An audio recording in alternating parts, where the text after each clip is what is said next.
Estamos por empezar. Descarga el material del PDF en la descripción. Ten a mano tus marcadores, lápices, lapiceros, colores y resaltadores. Todo lo necesario para disfrutar al máximo de esta experiencia TCB. Bendiciones, queridos amigos y amigas. Bienvenidos una vez más a nuestro programa La Biblia TCB Comentada. Y hoy tenemos un texto muy especial hecho por uno de nuestros seguidores más especiales. Es muy especial. Te voy a dar un tip para que adivines quién hizo esa petición. Happy Life. ¿Eso qué te dice? Un estudiante que vino a estudiar Biblia por ti, que usted habló en la televisión así, como él. ¿Jonathan?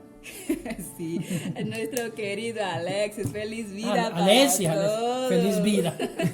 Así que ahora entender, son lentos, ahora recién entendí el chiste, pero espero que ustedes que nos acompañan puedan entender rapidito la esencia de ese texto. Y también tenemos invitados muy especiales el día de hoy.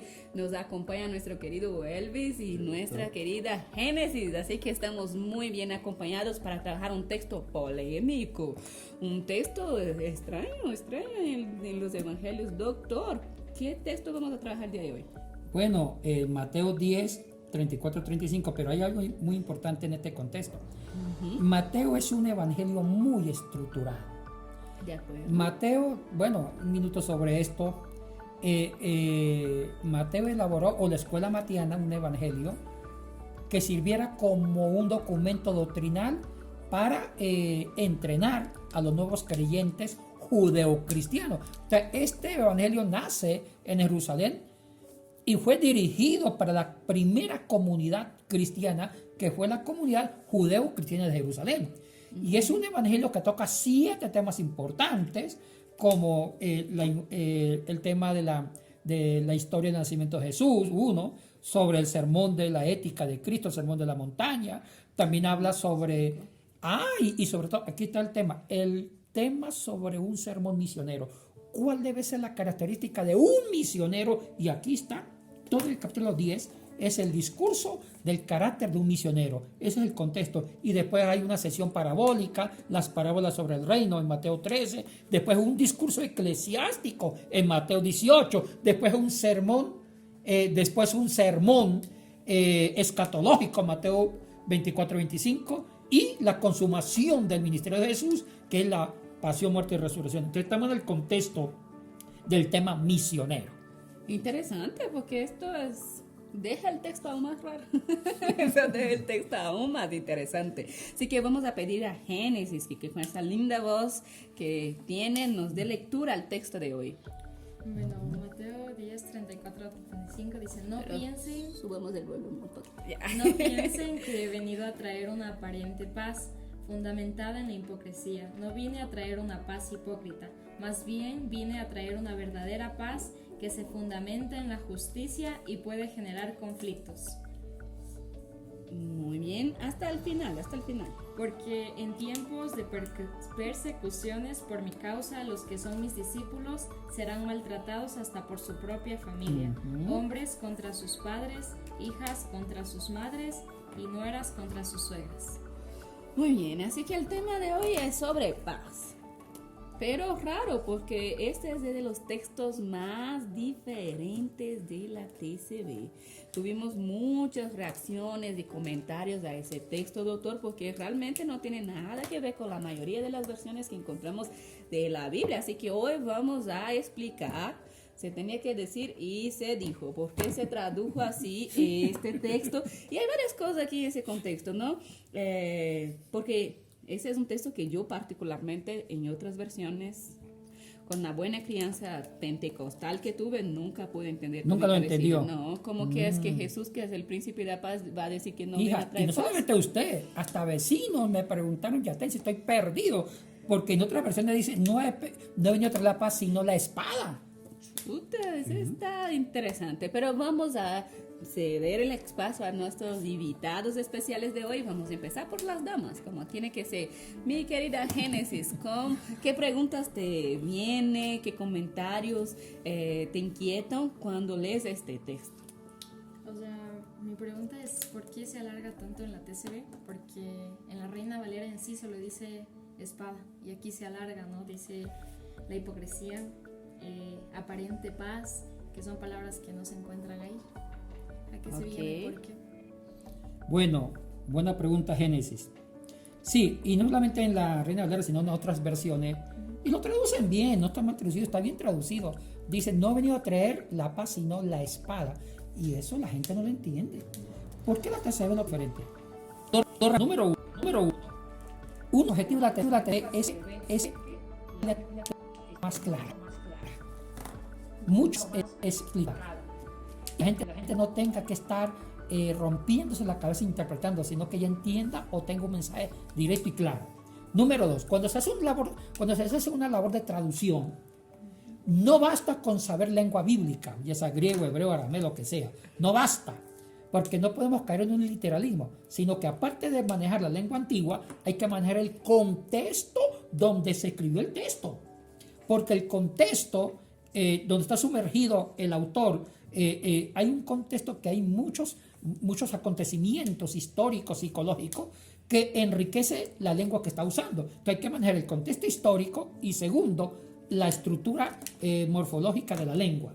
Entonces, podemos decir que esa es una traducción dinámica. Dinámica semántica. ¿Y correcto. qué significa eso? Que nunca hay que traducirlo literalmente, palabra por palabra, porque ya que me hizo una pregunta sobre traducciones, hay dos tipos de traducciones. La literal es la dinámica. La literal es traducir letra o palabra por palabra en una oración, pero puede perder el sentido de la oración. Porque Esa es son la lenguas literal. bien diferentes. Claro, en cambio la dinámica es no traducir palabra por palabra, sino analizar la oración del texto en griego, en hebreo, el que sea, y deducir el primer sentido, como hemos hecho en este texto. Porque si lo traducimos literalmente, nadie entiende que Jesús diga, no vino a traer la paz sino la espada, entonces la gente queda loca. Entonces nos tocó traducirlo buscando el primer sentido, en base al contexto y al significado de cada palabra en griego. Ok. Una cosita más para ampliar esa cuestión del contexto, doctor, porque hay dos tipos de paz, como mencionaba Génesis. Una paz hipócrita y una paz fundamentada en la justicia. ¿Podemos decir que esa paz hipócrita sería esa pax romana, que era base de violencia? Exactamente. Expliquemos sobre esta parte. No dice nada el término espada. Aquí no está espada. No piense que he venido a traer una aparente paz fundamentada en la hipocresía. Lo que pasa es que la clave es la palabra paz. Ok. Paz en español suena lo que significa hipocresía para Jesús. Así de sencillo. ¿Por qué? Porque para nosotros, ¿qué es paz? Cese al fuego, evite problemas. Aunque usted sea un corrupto y se robó los diezmos de la iglesia, no lo denuncia. Paz. Evitemos una denuncia, porque si hay una denuncia en la iglesia, ese hombre va a demandar a la iglesia, va a haber una guerra. Mejor perdonémosle que se lleve la plata y encubramos el pecado. Eso significa paz. Inclusive cuando hay conflictos armados entre países, firman una aparente paz, pero por dentro hay odio. Y a veces sucede en las iglesias locales. ¿Cuántas veces abrazamos a los hermanos diciendo, ay hermano, paz? Tuvimos un problema entre los dos, pero hay paz. Ya no fumemos la pipa de la paz, pero por dentro yo me digo, en el momento que tenga la oportunidad, lo destrozo y me vengo. Eso no es paz. Pasemos al hebreo. La palabra paz en hebreo es shalom, que se traduce al griego eirene. Es al revés en el hebreo. La palabra shalom viene de shalem, que es íntegro, integridad. O sea, que shalem es buscar la justicia y la práctica de la justicia nos lleva a la integridad. En otras palabras, en el hebreo la paz es al revés que en español. Cuando yo busco la paz, busco la justicia. La justicia es el fundamento de la paz. Y eso lo vemos en Isaías 42, del 1 al 7, con el primer cántico del siervo sufriente Isaías. Dice el versículo 1, este es mi siervo amado, dice Jehová, en donde mi alma se complace. No gritará, no quebrará la cascaña, la caña, no apagará el pábilo o la vela, sino que implantará la justicia, predicará libertad, liberará a los cautivos, qué sé yo. Eso es la paz, o sea que la auténtica paz es implantar la justicia. Y los grandes pacifistas en el Nuevo Testamento y en el Antiguo recibieron, por ser predicadores de esa paz, la muerte violenta. Son activos pero no violentos. Interesante. Y Jesucristo fue un gran pacificador, pero se casó con la justicia, predicó la liberación, desenmascaró el pecado, la corrupción, y eso le generó una muerte violenta. O sea que la auténtica paz es buscar la justicia. Amén. Así que vamos a escuchar también a nuestro querido Elvis. Elvis, y con todo eso que estamos hablando, ¿qué es lo que te viene a mente en este versículo? Bueno, yo tengo una pregunta para ustedes, que sería, ¿por qué añadieron a la TCB? ¿Por qué en tiempos de persecuciones? O sea, ¿por qué en ese versículo añadieron esa parte? Si en otras Biblias no se encuentra esa parte. Porque cuando se escriben los evangelios canónicos o se redacta, fue después del inicio de las persecuciones violentas a partir del año 64 con Nerón. Bueno, no vamos a hablar aquí del proceso formativo de los evangelios, tiene varias etapas literarias. Pero la última formación literaria de los evangelios canónicos que están en la Biblia está a partir del año 70. Cuando la iglesia primitiva estaba viviendo las persecuciones violentas que se inició con Nerón a partir del incendio de Roma. En esas persecuciones los cristianos eran sometidos a tremendas represalias, ejecuciones, torturas. Tenían que apostatar. Y el que no apostataba contra Cristo era reo a una tortura o una muerte violenta a través de un juicio romano. Entonces Jesús está diciendo en ese contexto, en una forma profética, que va a haber un tiempo donde ser cristiano se firma con sangre. Porque, y vamos al contexto histórico, muchas persecuciones romanas dividieron la familia. Habían integrantes de una familia que eran cristianos, pero los otros eran ateos o eran paganos o anticristianos. Entonces, según las leyes romanas, obligaban a un anticristiano a denunciar a un familiar cristiano.